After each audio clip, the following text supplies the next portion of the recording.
Marami pa ring nagko-comment. Nahihirapan silang makaisip kung ano yung pwedeng dagdag na pagkakakitaan. Kailangan nyo munang pag-isipan, ano ba muna yung meron ka? Ano yung alam mo na? Ano yung skill or talent mo na? Saan ka magaling? Pag-isipan mo muna yung mga things na nandyan na sa harap mo.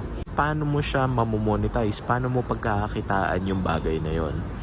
Ngayon, kung sa ngayon wala ka pang maisip na skill or wala kang talent na sa tingin mo pwedeng pagkakitaan, baka oras na para i-expand mo yung karunungan mo. Magdagdag ka na knowledge. Dagdagan mo yung pwede mong maibigay na value. Noon ka lang magkakaroon ng bentahe, right?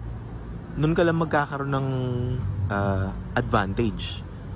Kasi kung wala kang skill or wala kang talent na kakaiba sa'yo lang, then anong kinaiba, anong may offer mo, di ba? So dun muna tayo magsimula. Isipin mo muna kung ano yung pwede mong matutunan. Ano yung pwede mong maibigay na ikaw lang ang makakapag offer.